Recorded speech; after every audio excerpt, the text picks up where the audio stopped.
Aujourd'hui, direction le Val d'Oise, au nord-ouest de Paris, pour explorer l'un des projets urbains les plus ambitieux de la France de l'après-guerre. Cergy-Pontoise n'est pas une ville née d'une accumulation progressive de couches historiques, mais le résultat d'une planification volontaire conçue à partir des années 1960 comme un véritable laboratoire urbain. C'est dans ce cadre expérimental que s'inscrit l'œuvre de Ricardo Bofill et en particulier le projet emblématique des colonnes de Saint-Christophe. Cergy-Pontoise fait partie des 5 villes nouvelles créées par l'État français afin de répondre à la croissance démographique rapide de la région parisienne. L'ambition dépasse largement la seule question du logement. Il s'agit de désengorger la capitale et concevoir de nouvelles centralités urbaines capables d'accueillir administration, équipements culturels, espaces publics et lieux de vie, tout en évitant les dérives fonctionnelles et sociales reprochées aux grands ensembles modernistes. Dès l'origine, le projet de Cergy-Pontoise repose sur une idée forte, structurer la ville autour d'un grand geste urbain, à la fois symbolique, paysager et civique. Cette idée prend forme à travers l'axe majeur de Cergy, une composition monumentale de plus de 3 km reliant le cœur administratif de la ville aux rives de l'Oise. L'axe majeur n'est pas pensé comme un simple aménagement paysager, mais comme une véritable colonne vertébrale urbaine. Il organise les vues, hiérarchise les espaces et inscrit la ville nouvelle dans une tradition de composition héritée des grandes perspectives classiques européennes. À partir des années 1980, sa conception est confiée à l'artiste et sculpteur Dany Caravane, qui transforme cet axe en une œuvre d'art environnementale à ciel ouvert. Caravane imagine un parcours ponctué de 12 stations, jardins en terrasse, escaliers monumentaux, dispositifs sculpturaux et belvédères. La traversée devient une expérience à la fois physique et symbolique, mettant en relation le corps, le paysage et l'architecture. À son point culminant se dresse un monolithe de béton de 36 mètres de haut, la tour belvédère, marquant le point de départ de l'axe et offrant une vue panoramique sur la ville et de la vallée de l'Oise. Depuis cette tour et certains points hauts de l'axe majeur, le regard porte bien au-delà de Cergy-Pontoise. Par temps clair, il est possible d'apercevoir Paris, et plus particulièrement le quartier d'affaires de la Défense, renforçant symboliquement le lien entre la ville nouvelle et la métropole historique. C'est autour de cette œuvre majeure que s'organise l'un des projets les plus significatifs de Ricardo Bofill à Cergy-Pontoise. Les colonnes de Saint-Christophe, conçues à partir de 1978 et livrées en 1985.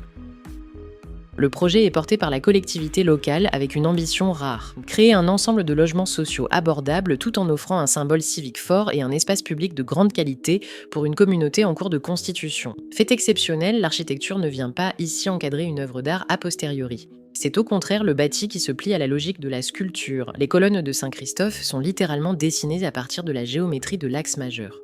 Un bâtiment principal de 6 étages décrit un large demi-cercle autour de la tour belvédère, formant une scène monumentale ouverte sur le paysage. Cette forme renvoie explicitement aux références classiques chères à l'architecte, notamment au Circus et au Royal Crescent de Bath, en Angleterre.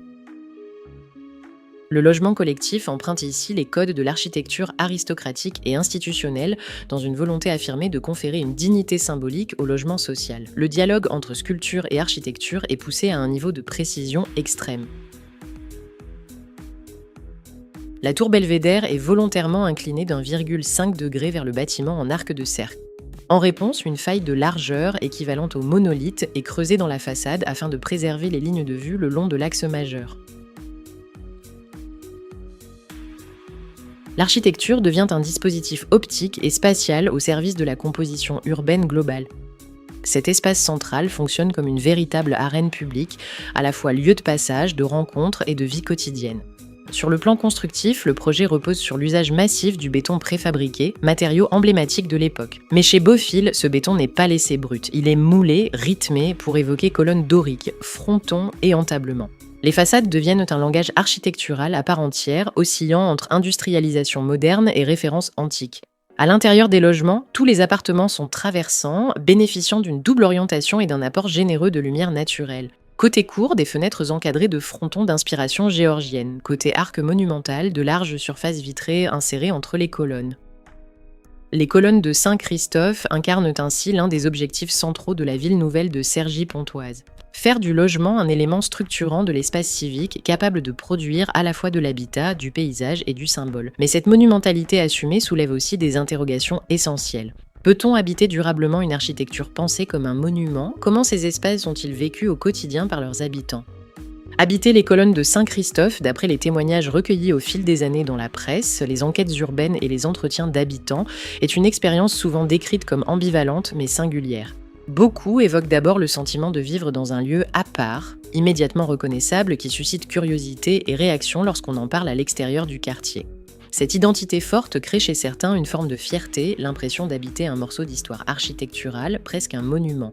Au quotidien, les habitants soulignent cependant que cette monumentalité s'efface rapidement derrière les usages ordinaires. On ne vit pas dans des colonnes, mais dans un appartement traversant, lumineux, souvent apprécié pour sa double orientation et ses vues dégagées. Plusieurs témoignages insistent sur le calme relatif des logements, la qualité de la lumière et le fait que, malgré l'échelle imposante de l'ensemble, les appartements restent faciles à s'approprier. D'autres évoquent aussi des limites bien concrètes. Des espaces extérieurs parfois trop vastes pour favoriser la convivialité spontanée, une architecture impressionnante qui peut intimider ou encore les contraintes liées à l'entretien du bâti. Avec le temps, beaucoup décrivent un processus de normalisation. Ce qui frappait au départ devient un décor familier presque invisible. Les colonnes, la tour belvédère et la monumentalité cessent d'être des symboles pour devenir des repères quotidiens, intégrés à des routines de voisinage, d'école, de travail.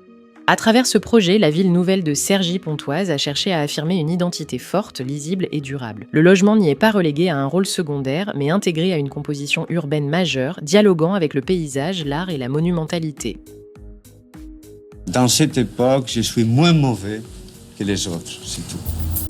Qu'est-ce qu'il veut dire de gauche en architecture aujourd'hui? Je crois qu'il veut dire défendre la ville, défendre la culture urbaine, défendre le savoir-vivre en ville, essayer de développer, d'aider à développer la société du futur. Le rapport entre architecture et société, c'est aujourd'hui une attitude qu'on dit que c'est de gauche. Le fait même que l'architecture des colonnes de Saint-Christophe s'organise autour de l'axe majeur et donc autour d'une œuvre d'art pensée comme un parcours civique témoigne d'une vision rare du logement collectif comme élément structurant de la cité. Avec le recul, cette ambition apparaît à la fois audacieuse et fragile. Audacieuse parce qu'elle refuse la banalisation du logement social et lui confère une dignité architecturale habituellement réservée aux bâtiments institutionnels. Fragile parce que la monumentalité, si elle produit du sens et de l'identité, peut aussi générer des tensions avec les usages quotidiens, les contraintes économiques et l'évolution des modes de vie. À l'heure où les métropoles cherchent à se densifier tout en recréant du lien social et des repères urbains, l'exemple de Cergy-Pontoise reste profondément actuel.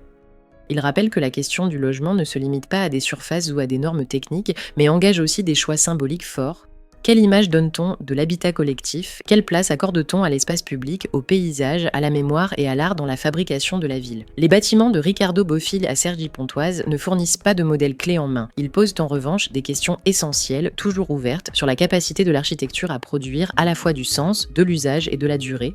En cela, ils méritent d'être regardés non comme des vestiges d'une utopie passée, mais comme des expériences à analyser, à critiquer et à transmettre. Dis-moi en commentaire si tu connaissais et n'hésite pas à t'abonner pour ta dose d'architecture quotidienne.